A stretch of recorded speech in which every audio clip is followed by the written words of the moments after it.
this year. That will set her in good stead, you would think. Her last 100-meter race, though, was when she won the World Junior Championships in Lima last summer, so that's quite a while, but she's a great talent, the 20-year-old. Kemba Nelson next to her, another Jamaican. In 2022, she ran under 11 seconds 4 times. Now, Jenna Prandini is actually in really good shape at the moment, and Jenna got a late call to come and join the party at Grand Slam. Recently was just under 11.1. Daryll Neita, one of Europe's best, one of Britain's best, has now moved over to be coached in the same group as Noah Lyles. We'll see how that's setting her up. Melissa Jefferson Wooden, as she is now. Her last 100-meter race was in the Olympic final. And what a race that was for her to remember. Just tune into that. See if she can reproduce that sort of form here. Tamari Clark. As I mentioned, some of these women will be looking to the 200, like Daryll Neita perhaps. Jenna Prandini's good 200. Tamari Clark can run a good 2 as well. Wants to go well here. And as Anson was mentioning, Jada'Nesha Sears, after bursting onto the scene last year, really, and then sadly missing most of the season with injury, has already started really well this season as well. She said, I'm listening to my coaches more, which is never a bad thing. And then Jodean Williams has had a really transformative 24 and into 25 as well. So Jamaicans in lanes 1 and 2 and in lane 8. On your marks. And then we've got Jenna Prandini is in 3, Daryll Neita in 4, Melissa Jefferson Wooden, the Olympic bronze medalist, in 5, Tamari Clark's in 6, Sears in lane 7. Melissa having that medalist target on her back.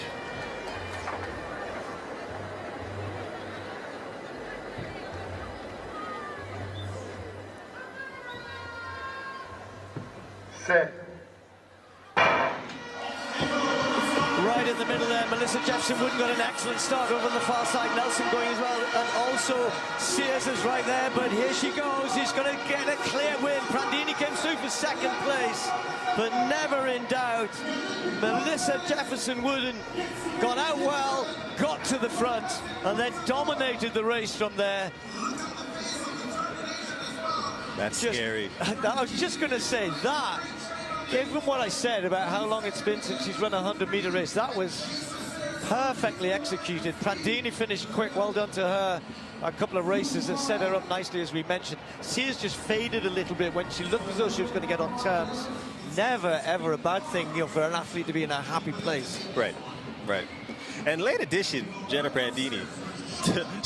You get the call, you're chilling at home, hey, come to Jamaica and jump in this 100. You come here, and you come out with 2nd place, and she's more of a 200-meter specialist. Yep. So she's in great position tomorrow. You get a phone call, hey, I got 100K for you.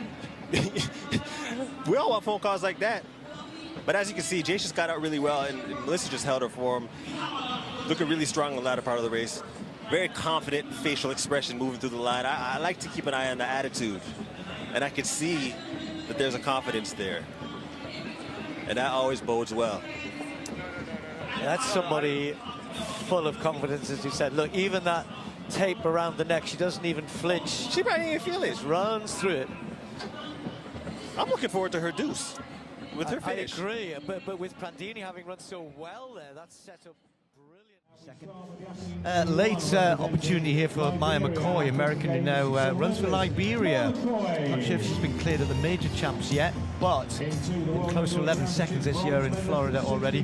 What a season Van der Weyken from Luxembourg's had. Bronze medal at the World Indoor Championships. Really good starter, as you would think from that. Now we've got the 2 fastest twins in the world. The Clayton twins. This is Tia, who's kind of overtaken her sister Tina, who started their career probably the quicker the better, if you like, but Tia's the one to look out for. That World Indoor title is 2nd one for Majinga Kambunji in Nanjing, when maybe thought others would get there, but her experience is so important. And talking about experience, Shelly-Ann Fraser-Price Perhaps the greatest female sprinter of all time. You can argue that one till late in the night anywhere if you like, but two-time Olympic champion, multiple world champion. Zoe Hobbs of New Zealand next to her in lane 6. Then Amy Hunt of Great Britain. Many of these athletes were in China for the World Relays. And here is twin number 2. Well, those going to be 2 twins, isn't it? Otherwise it'd be triplets. Tina Clayton of Jamaica in lane 8.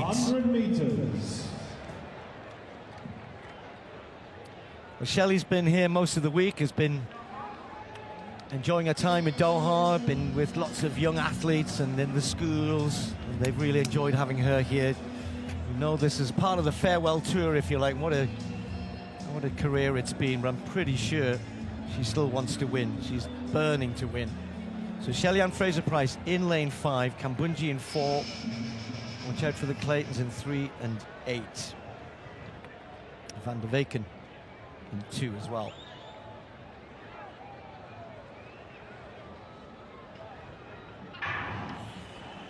Kambunji gets a much better start than Shelly-Ann Fraser-Pryce, and also going well is Tia Clayton. Tia Clayton's just got this one at the moment. Van der Weken is close. It's going to be very tight on the line, but Clayton's going to get this. It's Tia Clayton, 10.92. Well, I said she's been running very well, and she's overtaken her sister career-wise, but now she's overtaking everybody else, and in fact, her sister may have just nicked second place on this side.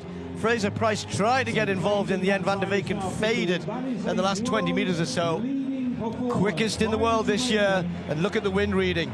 Exactly 2 meters per second, so will be legal. We'll wait to see this photo finish. What did you make it, Chris? It was very, very tight, wasn't it? But it's a Jamaica 1-2-3. That we know. Clayton from Clayton. In fact, Amy Hunt, just coming up, has been given 3rd. Let's look at it again. But you're absolutely right. Tia Clayton gets out brilliantly. 3rd from right. Already leaving Kambunji behind. Then Fraser-Pryce comes back into it. And then Tina Clayton on the near side. But did Amy Hunt just sneak 3rd? Well, if she did, that was phenomenal. That would be a personal... The women's 100 meters in 2025 has become more than just a sprint. It is a statement about power, transition, and the future of global athletics. 2 races, staged thousands of kilometers apart in Kingston and Doha, perfectly captured this transformation. One represented innovation and spectacle, the other tradition and legacy. Together, they revealed where women's sprinting stands today, and where it is heading. In Kingston, Jamaica, the debut of Grand Slam track, created by Michael Johnson, introduced a bold, entertainment-driven vision of athletics. Under glowing LED lights and an urban atmosphere, the women's 100-meter brought together elite sprinters from the USA, Jamaica, and Great Britain. The American quartet, Melissa Jefferson, Jenna Prandini, Jada'Nesha Sears, and Tamari Clark, embodied depth and consistency, athletes forged through the NCAA system and global championships. Great Britain relied on Daryll Neita, a proven performer on the world stage, while Jamaica showcased emerging talent in Kemba Nelson, Ashanti Reid, and Jodean Williams. This race was about parity and pressure. No single athlete dominated the narrative. Instead, the focus was on collective national strength. The tension before the gun symbolized modern sprinting. Margins are razor-thin, reputations offer no guarantees, and execution matters more than legacy. It was speed as theater, where every athlete entered as a genuine contender. Doha, however, told a different story, one of succession.